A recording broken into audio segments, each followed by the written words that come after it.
ರಾಣಿ, ರಕ್ತದ ಹನಿಗಳನ್ನ ಬೇಗ ಆ ಗೊಂಬೆ ತಲೆ ಮೇಲೆ ಸುರಿ, ಬೇಗ.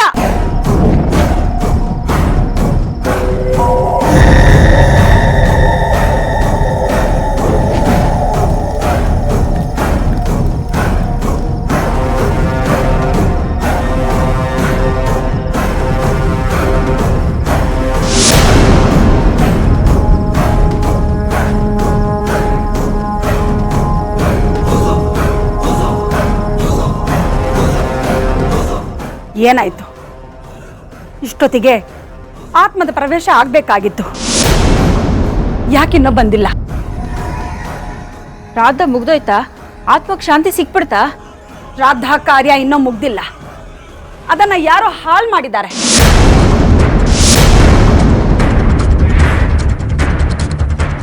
ಅಂದ್ರೆ ನಾವು ಮಾಡಿದ ಕೆಲಸ ಎಲ್ಲ? ನಾನ್ ಮಾಡಿರೋ ಯಜ್ಞ ವಿಫಲ ಆಗಕ್ಕೆ ಸಾಧ್ಯನೇ ಇಲ್ಲ.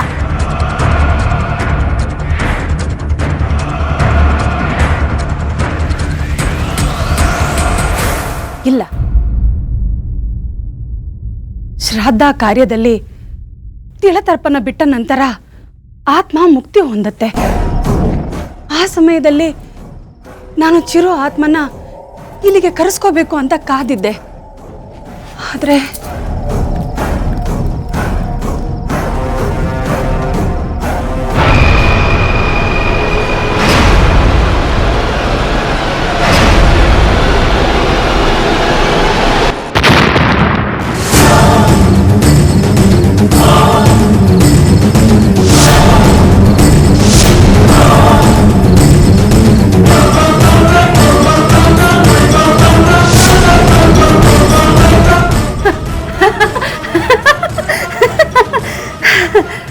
ಅಮ್ಮ, ಯಾಕೆ ಹೀಗೆ ನಗ್ತಾ ಇದ್ದೀರಾ?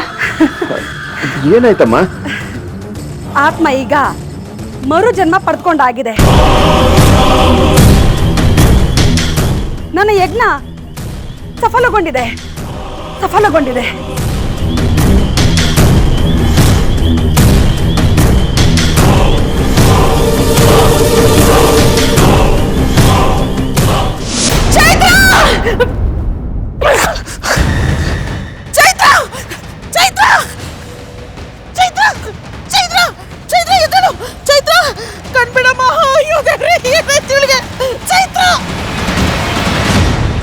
ಜೇಜಮ್ಮ, ಎಂತ ಸಿಹಿ ಸುದ್ದಿ ಹೇಳಿದ್ರಿ.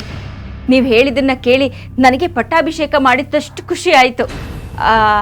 ಆದರೆ ಒಂದು ನನಗೆ ಸಂಶಯ. ಏನು ಸಂಶಯ ಅಂದರೆ, ಕೆಲವು ವಿಷಯಗಳಲ್ಲಿ ನಾನು ಮಾಡಿರೋ ತಪ್ಪುಗಳು ಚಿರು ಗೊತ್ತಾಗಲ್ಲ ಅಲ್ವಾ? ಆತ್ಮ ಅಂದರೆ ಸತ್ಯ, ಆದರೆ ನೀವು ಅದನ್ನ ಬಿಂಬಿಸ್ತಾ ಇರೋ ರೀತಿನೇ ಬೇರೆ ಇದೆ. ಆ ಬಾಲಕ ಬದುಕಿದ್ದಾಗ ಅವನ ಕಣ್ಣಿಗೆ ಯಾರ್ಯಾರು ಹೇಗೆ ಕಾಣಿಸ್ತಾ ಇದ್ರೋ ಈಗಲೂ ಅವನ ಕಣ್ಣಿಗೆ ಹಾಗೆ ಕಾಣಿಸ್ತಾ ಇರ್ತಾರೆ. ಅಬ್ಬ, ನನ್ನ ಮನಸ್ಸಿಗೆ ಈಗ ನಿರಾಳ ಆಯಿತು. ಜೇಜಮ್ಮ, ಚಿರು ಬದುಕಿದಾಗ ಯಾವಾಗ್ಲೂ ರಾಣಿಯಮ್ಮ ಅಂತ ನನ್ನ ಜೊತೆನೇ ಇರ್ತಿದ್ದ.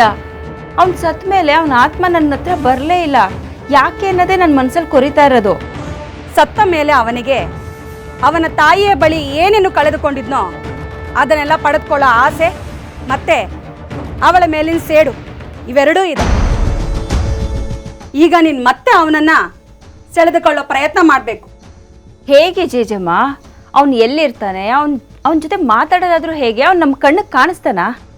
ಇಲ್ಲ, ಅವನು ಯಾರ ಕಣ್ಣಿಗೆ ಕಾಣಿಸ್ಕೋಬೇಕು ಅಂತ ಇರ್ತಾನೋ ಅವನು ಅವ್ರ ಕಣ್ಣಿಗೆ ಮಾತ್ರ ಕಾಣಿಸ್ಕೋತಾನೆ. ಹಾಗಾದ್ರೆ ಅವನ್ನ ಒಲಿಸ್ಕೊಳ್ಳೋದಾದ್ರೂ ಹೇಗೆ?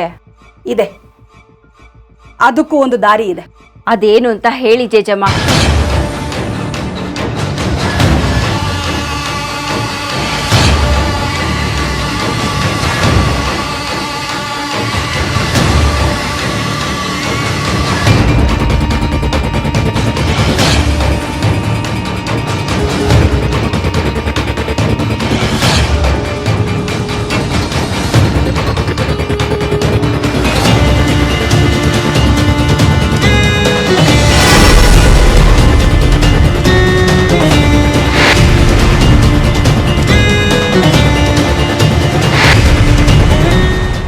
ಏನದು? ಮಾಯಾ ಕಡಗ.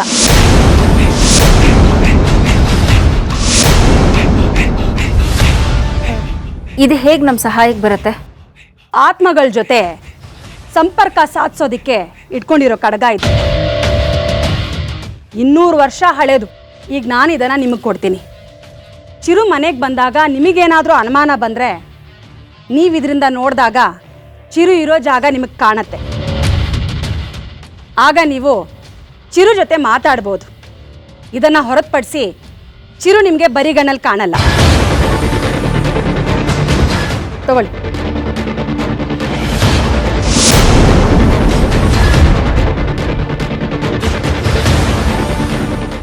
ಇನ್ನೊಂದು ಮಾತು, ನೀವು ಈ ಮಾಯಾ ಕಡಗವನ್ನು ಚಿರುವಿನ ವಿಷಯಕ್ಕೆ ಬಿಟ್ಟು ಬೇರೆ ಯಾವ ವಿಷಯಕ್ಕೂ ಬಳಸೋ ಅಂತಿಲ್ಲ. ಅಂದರೆ ಇದನ್ನ ಬೇರೆ ಕೆಲಸಕ್ಕೂ ಬಳಸ್ಕೊಳ್ಳೋ ಹಾಗಿಲ್ಲ. ಹಾಗೆ ಆಗಲಿ. ಇದನ್ನು ಚಿರು ನೋಡೋದಕ್ಕಲ್ಲದೆ ಬೇರೆ ಯಾವ ಕೆಲಸಕ್ಕೂ ಬಳಸೋದಿಲ್ಲ.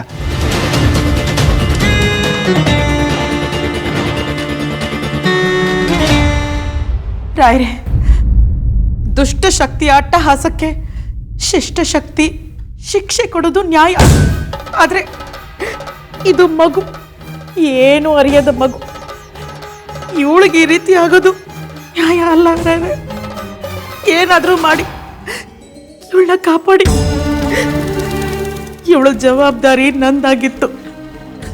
1 ನಿಮಿಷ ಮಾರಿದ್ದಕ್ಕೆ ಎಂಥ ಪರಿಸ್ಥಿತಿ ಬಂದ್ಬಿಡ್ತು ಈ ಮಗುಗೆ.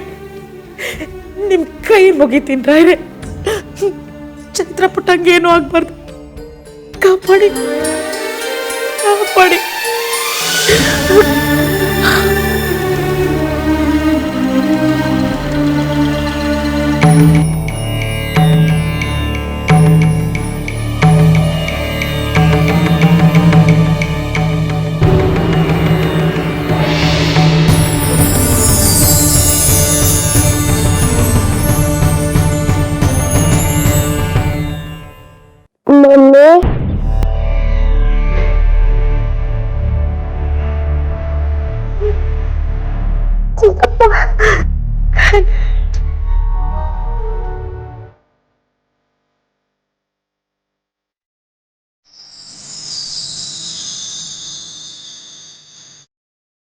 ಚೈತ್ರ, ಚೈತ್ರ ಪುಟ, ಕಣ್ಬಿಟ್ಯಾ?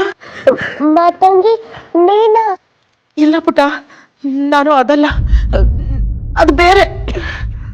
ಅದು ಚಿರು ತಾನೆ ನಿನ್ ವೇಷದಲ್ಲಿ ಬಂದಿದ್ದು?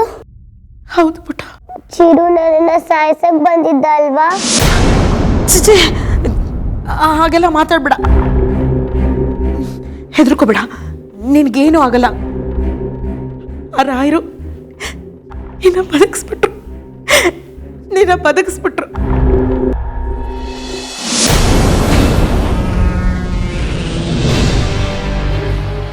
ಮುಂದೆ ಏನು ನಿಮ್ಮ ಪ್ಲ್ಯಾನು? ಜೇಜಮ್ಮ ಕೊಟ್ಟ ಮಾಯಾ ಖಡ್ಗನಿಟ್ಕೊಂಡು ಮತ್ತೆ ಚಿರುನ ನನ್ನ ಕೈವಶ ಮಾಡ್ಕೊತೀನಿ. ನನಗ್ಯಾಕೋ ಇದೆಲ್ಲ ಆಗುತ್ತಾ ಅಂತ ಅನುಮಾನ ಬರ್ತಾ ಇದೆ. ಜೇಜಮ್ಮನ ಶಕ್ತಿ ಮೇಲೆ ಅನುಮಾನ ಪಡ್ತೀರಾ? ಜೇಜಮ್ಮ ಮಾಡಿದ ಪವಾಡ ನೋಡಿನೂ ಕೂಡ ಈ ರೀತಿ ಹೇಳ್ತಾ ಇದ್ದೀರಲ್ಲ. ಚಿರು ಬಂದ ಅಂತ ಹೇಳಿದ್ರು, ಆದರೆ ನಮ್ಮ ಕಣ್ಣಿಗೆ ಕಾಣಿಸ್ಲೇ ಇಲ್ಲ. ಮಂಡಲದಲ್ಲಿಟ್ಟಿದ್ದ ಬೊಂಬೆ ಒಡೆದು ಚೂರು ಚೂರಾಗೋಯ್ತು. ಆದರೆ ಚಿರುನೇ ಬಂದಿದ್ದ ಅಂತ ನಾವು ಹೇಗೆ ನಂಬೋದು? ಚಿರು ನಮ್ಮೆಲ್ಲರಿಗೂ ಕಾಣಿಸ್ತಾ ಇಲ್ಲ ಅಂತ ತಾನೇ ಮಾಯಾ ಖಡ್ಗ ಕೊಟ್ಟದ್ದು. ಅದರಲ್ಲಿ ನೋಡಿದರೆ ಅವನು ಕಾಣಿಸ್ತಾನೆ ಅಂತ ಹೇಳಿದ್ರಲ್ಲ. ನಿಜವಾಗಿಯೂ ಅವನು ಅದರಲ್ಲಿ ಕಾಣಿಸ್ತಾನೆ. ಆದರೆ ಅದನ್ನ ನೋಡೋಕೆ ಧೈರ್ಯ ನಿಮಗಿರಬೇಕು ಅಷ್ಟೇ. ಇದೇ ಮುಷ್ಟಿಲಿ ಅವನ್ನ ಹಿಡಿದಿಟ್ಕೊಂಡಿದ್ದೆ. ಹೆತ್ತ ತಾಯಿ ಎದೆ ಹಾಲು ಕುಡಿಯೋ ಭಾಗ್ಯನೂ ಅವನಿಂದ ಕಿತ್ಕೊಂಡಿದ್ದೆ. ಅಂಥದ್ರಲ್ಲಿ ನನ್ನ ಶಕ್ತಿ ಬಗ್ಗೆನೇ ಮಾತಾಡ್ತಿದ್ದೀರಾ? ಅದು ಮುಗಿದು ಹೋದ ಕತೆ ಮೇಡಮ್. ಚಿರು ಅಂದರೆ ಒಂದು ಕಾಲು ಕಳ್ಕೊಂಡಿರೋ, ನೀವು ಹೇಳ್ದಾಗ ಕೇಳ್ಕೊಂಡಿರೋ ಮಗುವಲ್ಲ. ಅದು ದುಷ್ಟಶಕ್ತಿಯ ಪ್ರತಿರೂಪ. ದುಷ್ಟಶಕ್ತಿ ಶಿಷ್ಟಶಕ್ತಿ ಬಗ್ಗೆ ಎಲ್ಲ ಆಮೇಲೆ ಮಾತಾಡೋಣ. ಮೊದಲು ಚಿರು ಅದರಲ್ಲಿ ಕಾಣ್ತಾನ ಅಂತ ನೋಡೋಣ. ಒಂದು ವೇಳೆ ಕಂಡ್ರೆ ನಾವು ಜೇಜಮ್ಮನ ಬಗ್ಗೆ ಅನುಮಾನ ಪಡಲ್ಲ. ನಾವು ಅಂದ್ಕೊಂಡಿದ್ದೆಲ್ಲ ಆದರೆ ಜೇಜಮ್ಮನ್ನ ನಾವು ದೇವ್ರ ಥರನೇ ಪೂಜೆ ಮಾಡ್ತೀವಿ.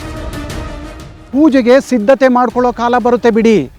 ಈಗ ವಿಲ್ಲಲ್ಲಿ ಬರೆದಿರೋದನ್ನ ನಿಮ್ಮ ಹೆಸರಿಗೆ ಹೇಗೆ ಬರೆಸ್ಬೇಕು ಅಂತ ನಾನು ಪ್ಲಾನ್ ಮಾಡ್ತಾ ಇದ್ದೀನಿ. ಕೃಷ್ಣ ಪ್ರಸಾದ್ ವಿಲ್ನಲ್ಲಿ ಬರೆದಿರೋದೇನಪ್ಪ ಅಂದರೆ ಅವರ ಸಾವಿನ ನಂತರ ಅವರ ಎಲ್ಲ ಆಸ್ತಿ ಚಿರು ಹೆಸರಿಗೆ ಸೇರುತ್ತೆ ಅಂತ. ಆದರೆ ಈಗ ಚಿರುನೇ ಬದುಕಿಲ್ವೇ? ಮೊದಲು ಚಿರುನ ವಶಪಡಿಸ್ಕೊಳ್ಳಿ. ನೀವು ಹೇಗೆ ಹೇಳ್ತಿರೋ ಹಾಗೆ ಕೇಳೋ ಥರ ಮಾಡ್ಕೊಳ್ಳಿ.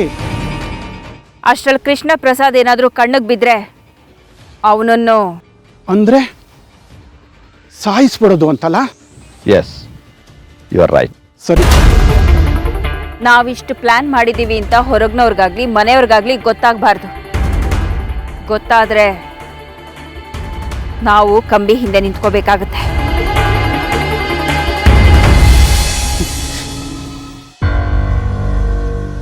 ನನ್ನ ಕೈಯಲ್ಲಿ ಪಿಂಡ ಇಟ್ಕೊಂಡಾಗ ಚಿರು ನನ್ನ ಕೈಯಲ್ಲೇ ಇದ್ದಾನೆ ಅನ್ನೋ ಫೀಲಲ್ಲಿದ್ದೆ. ಕೈಯಲ್ಲಿದ್ದ ಪಿಂಡನ ಕಿತ್ತು ನೆಲಕ್ಕೆ ಎಸ್ಬಿಟ್ಲು ಅವಳು. ಚಿರುಗೆ ಎಷ್ಟು ಹರ್ಟ್ ಆಗಿರ್ಬೋದು ಅಂತ ನನಗೆ ಬೇಜಾರಾಗ್ತಿದೆ ಚಿಕ್ಕಪ್ಪ. ಚಿರು ಸತ್ತಾಗ ಏನೋ ನೋವಲ್ ಹಾಗೆ ಮಾಡಿದ್ಲು ಅಂತ ಅನ್ಕೊಂಡೆ. ಆದ್ರೆ ಈಗ ಚಿರು ಆತ್ಮಕ್ಕೆ ಶಾಂತಿ ಸಿಗತ್ತೆ ಅಂತ ಗೊತ್ತಿದ್ದು ಆ ಶ್ರಾದ್ದನ ಹಾಳು ಮಾಡಿದ್ಲು ಅಂದ್ರೆ ಅವಳ ಮನ್ಸಲ್ಲಿ ಏನಿದೆ ಅಂತಾನೆ ಅರ್ಥ ಮಾಡ್ಕೊಳಕ್ಕಾಗ್ತಿಲ್ಲ. ಇವಳಿಂದ ನನ್ನ ತಲೆ ಎಲ್ಲ ಕೆಟ್ಟೋಗಿದೆ. ಅಶೋಕ ನನ್ನ ಮಾತು ಕೇಳೋ. ಇಷ್ಟೊಂದು ಕೋಪ ಒಳ್ಳೇದಲ್ಲ. ಸ್ವಲ್ಪ ತಾಳ್ಮೆಯಿಂದಿರಪ್ಪ ನೀನು. ಇಷ್ಟು ತಾಳ್ಮೆಯಿಂದ ಯಾರು ವರ್ಸಲ್ಲ ಚಿಕ್ಕಪ್ಪ. ನಾನು ನೀರಲ್ಲಿ ಮುಳುಗೋದು ಬೇಡ ಅಂತ ಅವಳು ಹಠ ಮಾಡಿದಾಗಲೇ ನನಗೆ ಡೌಟ್ ಶುರು ಆಗಿತ್ತು. ಆದ್ರೆ ಈ ಮಟ್ಟಕ್ಕೆ ನಡ್ಕೊಂತಾಳೆ ಅಂತ ನಾನು ಕನ್ಸಲ್ಲೂ ಅನ್ಕೊಂಡಿರ್ಲಿಲ್ಲ. ಅಶೋಕ, ಅವಳು ನಿನ್ನನ್ನು ನೀರಲ್ಲಿ ಮುಳುಗೋದು ಬೇಡ ಅಂದಿದ್ದಕ್ಕೂ ನೀನು ಮುಳುಗಿದ್ದಕ್ಕೂ ಏನೋ ಒಂದಕ್ಕೊಂದು ಸಿಂಕ್ ಆಗ್ತಿದೆ ಕಣೋ. ಆದರೆ ಶ್ರಾದ್ದ ನಿಲ್ಲಿಸೋದ್ರ ಹಿಂದಿನ ಉದ್ದೇಶ ನನ್ಗೆ ಅರ್ಥ ಆಗ್ತಿಲ್ಲ. ಕೋಪ, ದ್ವೇಷ ಚಿಕ್ಕಪ್ಪ.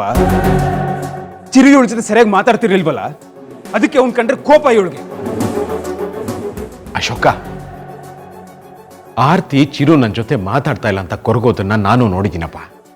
ಅದ್ರ ಬಗ್ಗೆ ನಿನಗೂ ಗೊತ್ತಿದೆ. ನೀನು ಸುಮ್ಮನೆ ಕೋಪಕ್ಕೆ ಹಾಗೆಲ್ಲ ಮಾತಾಡಬೇಡ ಕಣೋ. ನೋಡು, ಇಲ್ಲಿ ನೋಡೋ, ಹೇಗೂ ಡಾಕ್ಟರ್ ಬಂದಿದ್ದಾರಲ್ವಾ, ಅದೇನು ಅಂತ ನೋಡಿ ಹೇಳ್ತಾರೆ. ನೀನು ಸ್ವಲ್ಪ ಸಮಾಧಾನವಾಗಿರಪ್ಪ. ಹೋಗು ರೂಮಲ್ಲಿ ನೋಡು. ಇಲ್ಲ ಚಿಕ್ಕಪ್ಪ, ನಾನು ಹೋಗಲ್ಲ. ಏಯ್, ಹಾಗೆಲ್ಲ ಮಾತಾಡಬೇಡ ಕಣೋ. ಆರ್ತಿ ನಮ್ಮನೆ ಮಗಳಿದ್ದ ಹಾಗೆ. ಚಿಕ್ಕಪ್ಪ, ಎಲ್ಲದಕ್ಕೂ ಒಂದು ಲಿಮಿಟ್ ಅನ್ನೋದಿರುತ್ತೆ. ಅದು ಕ್ರಾಸ್ ಆದ್ರೆ ಯಾರ ಮೇಲೆ ಗೌರವ ಬರಲ್ಲ.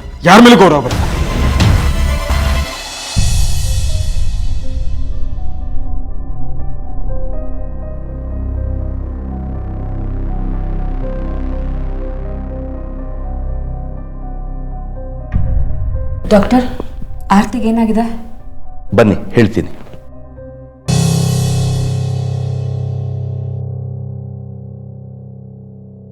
ಡಾಕ್ಟರ್, ನಮ್ಮ ಆರ್ತಿ ನೋಡಿ, ಎಲ್ಲ ನಾರ್ಮಲ್ಲಾಗೇ ಇದೆ. ಆದರೆ ನನಗನ್ಸುತ್ತೆ, ನಾರ್ಮಲ್ ಆಗಿರೋ ಒಬ್ಬ ವ್ಯಕ್ತಿ ಸಡನ್ ಆಗಿ ಅಬ್ನಾರ್ಮಲ್ ಆಗಿ ಬಿಹೇವ್ ಶುರು ಮಾಡ್ತಾರೆ ಅಂದರೆ ಅದರ ಅರ್ಥ ತನ್ನ ಮನಸ್ಸಿನಲ್ಲಿ ಎಮೋಷನಲ್ ವಿಷಯಗಳನ್ನ ತುಂಬಿಕೊಂಡಿರ್ತಾರೆ. ಅದನ್ನು ಎಲ್ಲರ ಮುಂದೆ ತೋರಿಸ್ಕೊಳ್ಳೋದಿಲ್ಲ. ಅಂದರೆ ಚಿರು ಸತ್ತಿರೋ ವಿಷಯದಲ್ಲಿ ತುಂಬ ತಲೆ ಕೆಡಿಸ್ಕೊಂಡಿದ್ದಾಳೆ ಅಂತಾನ? ಇಲ್ಲ, ಆಕ್ಸಿಡೆಂಟ್ ಆಗಿ ಚಿರು ಸತ್ತಾಗ ಆದ ಶಾಕ್ ಥರ ಈಗ ಕಾಣಿಸ್ತಾ ಇಲ್ಲ. ಅದು ಅಲ್ಲದೆ ಚಿರು ಸತ್ತು ಅದು 20 ದಿವಸ ಆಯಿತು. ಆಗ ಎಲ್ಲರ ಮುಂದೆ ನಾರ್ಮಲ್ಲಾಗೇ ಇದ್ದರು ಅಂತ ನೀವು ಹೇಳ್ತಾ ಇದ್ದೀರಾ. ಈಗ ನಿಮ್ಮೆಲ್ಲರಿಂದ ಯಾವ ವಿಷಯ ಬಚ್ಚಿಟ್ಕೊಳ್ತಾ ಇದ್ದಾರೆ ಅಂತ ನೀವೇ ಕಂಡ್ಕೋಬೇಕಾಗುತ್ತೆ. ಡಾಕ್ಟರ್, ಬಟ್ ಸೀರಿಯಸ್ ಆಗೇನು? No, nothing to worry. ಏನು ಆಗದೆ ಸುಮ್ಮನೆ ಯಾಕೆ ರೀತಿ ಬಿಹೇವ್ ಮಾಡ್ತಾಳೆ ಡಾಕ್ಟರ್ ಅವಳು? ಅವಳಿಗೇನು ತಲೆ ಕೆಟ್ಟಿದ್ಯಾ? ಅಶೋಕ್, ನಿಮ್ಮ ಸಿಚುಯೇಷನ್ ನನಗೆ ಅರ್ಥ ಆಗುತ್ತೆ. ಒಂದು 2 ದಿವಸ ಕಾಯೋಣ. ಹೀಗೆ ಇದ್ದರೆ ನನ್ನ ಫ್ರೆಂಡ್ ಒಬ್ಬರು ಸೈಕಿಯಾಟ್ರಿಸ್ಟ್ ಇದ್ದಾರೆ, ಅವ್ರ ಹತ್ರ ತೋರಿಸೋಣ. 2 ದಿನ ಯಾಕೆ ವೇಟ್ ಮಾಡಬೇಕು ಡಾಕ್ಟರ್? ಈಗಲೇ ಕರ್ಕೊಂಡು ಹೋಗೋಣ. ಅವಳಿಗೆ ಏನಾಗಿದೆ, ಅವಳು ಯಾಕೆ ಹೀಗೆ ಬಿಹೇವ್ ಮಾಡ್ತಾಳೆ ಅಂತ ಗೊತ್ತಾಗಲಿ. ನೋಡಿ, ಸ್ವಲ್ಪ ತಾಳ್ಮೆ ಇರಲಿ. Just 2 days. ಅವ್ರನ್ನ ಈಗಲೇ ನಾವು ಸೈಕಿಯಾಟ್ರಿಸ್ಟ್ ಹತ್ರ ಕರ್ಕೊಂಡು ಹೋದರೆ ಅವ್ರ ಮನಸ್ಸಿನ ಮೇಲೆ ಪರಿಣಾಮ ಬೀರುತ್ತೆ. ಅಶೋಕ, 1-2 ದಿವಸ ವೆಯ್ಟ್ ಮಾಡೋಣ ಅಂತ ಡಾಕ್ಟರ್ ಹೇಳಿದಾರಲ್ವಾ, ಸ್ವಲ್ಪ ತಾಳ್ಮೆಯಿಂದಿರೋ.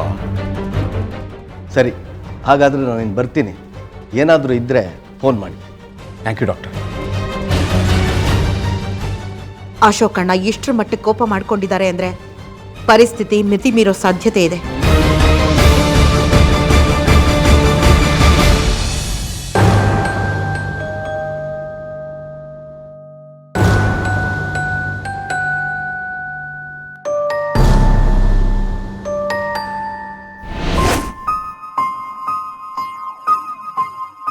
ಕೊನೆಗೂ ನೀವೇ ಗೆದ್ದುಬಿಟ್ರಿ.